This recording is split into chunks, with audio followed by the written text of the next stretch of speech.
दोस्तों, एक बार की बात है। एक पुलिस महिला एक कैदी के पास जाती है और कहती है, तुम्हारे पास इस दुनिया में जिंदा रहने के लिए केवल 2 महीने का समय बचा है। उसके बाद तुम्हें फांसी दी जाएगी। अगर तुम्हारी कोई अंतिम ख्वाहिश है तो बता दो, ताकि हम उसे पूरा कर सकें। कैदी इस बात से न तो दुखी हुआ, न ही परेशान, बल्कि मुस्कुराते हुए उस पुलिस महिला से कहता है, मेरी आखिरी इच्छा यह है कि जब तक मैं जिंदा रहूं, हर रात एक कुंवारी लड़की के साथ बिताऊं। जैसे ही पुलिस महिला ने उसकी यह बात सुनी, वह हैरान रह गई। पुलिस महिला ने गंभीर होकर कहा, यह संभव नहीं है। हम किसी भी निर्दोष लड़की को एक कैदी के लिए इस तरह के काम के लिए मजबूर नहीं कर सकते।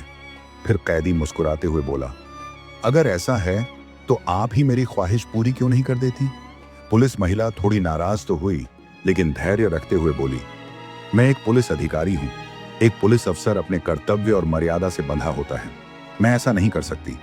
इसके बाद पुलिस महिला ने कैदी से कोई और ख्वाहिश पूछी, लेकिन कैदी अड्डा रहा। उसकी वही एकमात्र अंतिम इच्छा थी। तो दोस्तों, क्या उस पुलिस महिला ने कैदी की आखिरी ख्वाहिश पूरी की? आज की इस सच्ची घटना को जानने के बाद आपके रोंगटे खड़े हो जाएंगे। तो आइए, बिना देर किए आज की इस अनोखी घटना की कहानी शुरू करते हैं। यह कहानी है एक साहसी, निडर और न्यायप्रिय पुलिस अधिकारी संतोषी की।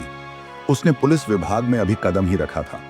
मुश्किल से 1 साल ही हुआ था, लेकिन उसके काम करने के तरीके, लोगों के साथ व्यवहार और अपराधियों के प्रति कठोर दृष्टिकोण ने पूरे जिले में उसका नाम बना दिया था। संतोषी की उम्र 27 वर्ष थी। उसकी आंखों में आत्मविश्वास था, चाल में दम और वाणी में दृढ़ता। उसका मानना था, एक पुलिस का काम केवल अपराधियों को पकड़ना नहीं है, बल्कि न्याय की रक्षा करना भी है। वह अपने थाने की प्रभारी थी और हर दिन नए अपराधों की जांच में जुटी रहती थी। एक दिन उसे खबर मिली कि एक गांव में एक युवक ने अपनी ही मां की हत्या कर दी है। जैसे ही सूचना मिली, संतोषी ने तुरंत अपने साथियों को बुलाया, हथियार तैयार किए और जीप लेकर गांव की ओर निकल पड़ी। गांव पहुंचने पर एक अजीब सी चुप्पी थी। लोग सहमे हुए थे। एक बूढ़ी महिला की लाश जमीन पर पड़ी थी और पास में एक 21 वर्षीय युवक, दुबला पतला, शांत लेकिन आंखों में कुछ गहराई, खड़ा था। उसके हाथ में एक भारी लाठी थी। संतोषी ने लाठी नीचे रखने का आदेश दिया और उस युवक को थाने ले गई। युवक ने अपना नाम अमित बताया। भाग 2। थाने की रात अमित को थाने में एक अलग कमरे में बंद किया गया। संतोषी उसे देखती रही, बिना कुछ कहे। उसे लगा कि कुछ तो है जो अमित छुपा रहा है। वह कोई सामान्य अपराधी नहीं लग रहा था। अमित शांत था। न उसने विरोध किया, न कोई बहाना बनाया। जैसे उसे खुद नहीं समझ आ रहा था कि क्या हुआ और क्यों हुआ। रात के समय जब थाने में सब सो गए, संतोषी अपनी ड्यूटी खत्म करने के बाद अमित के कमरे के बाहर टहल रही थी। उसकी आंखों में अमित को लेकर सवाल थे। क्या वाकई उसने अपनी मां को मारा? अगले दिन अमित को अदालत में पेश किया गया। परिस्थितियों और गवाहों के अनुसार अदालत ने अमित को फांसी की सजा सुना दी। फिर भी अमित ने कोई प्रतिक्रिया नहीं दी। भाग 3। आदेश और ख्वाहिश। कुछ दिनों बाद ऊपर से आदेश आया कि कैदी की आखिरी ख्वाहिश पूछी जाए। संतोषी खुद अमित के पास गई और पूछा, तुम्हारी कोई आखिरी ख्वाहिश है? अमित मुस्कुराया, पहली बार। बोला, मैं चाहता हूं कि जब तक मैं जिंदा हूं, हर रात एक कुंवारी लड़की के साथ बिताऊं। संतोषी चौंक गई। यह ख्वाहिश सामान्य नहीं थी। उसने गुस्से को काबू में रखते हुए कहा, यह संभव नहीं है, हम ऐसा नहीं कर सकते। अमित ने कहा, तो आप ही क्यों नहीं पूरी कर देती?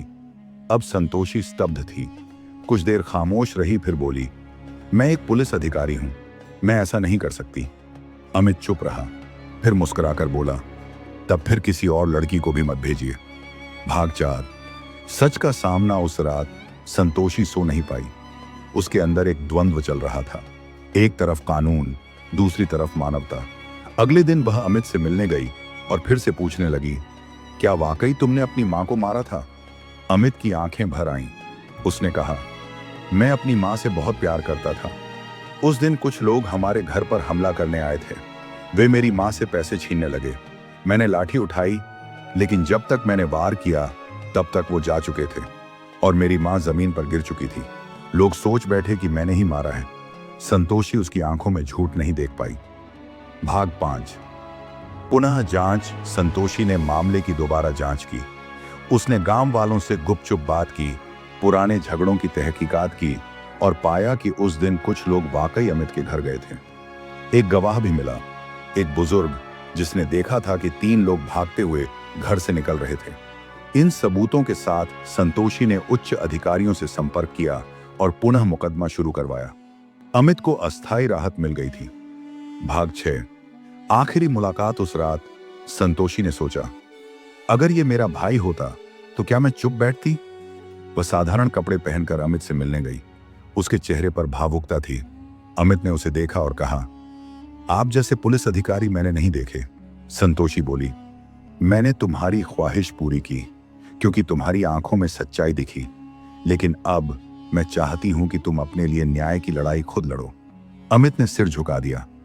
आपके भरोसे से ही हिम्मत मिली है। भाग 7। न्याय की जीत। पुनः मुकदमे में अमित ने सच्चाई बयान की। गवाहों और सबूतों के आधार पर कोर्ट ने उसे निर्दोष करार दिया। असली दोषियों को जेल हुई। अमित अब एक नया जीवन जीने लगा। उसने संतोषी को एक पत्र लिखा, आपने सिर्फ मेरी ख्वाहिश नहीं, मेरा जीवन बचाया है। कुछ महीनों बाद अमित और संतोषी ने विवाह कर लिया। दोनों का रिश्ता केवल प्रेम का नहीं, विश्वास, सम्मान और न्याय की नींव पर खड़ा था।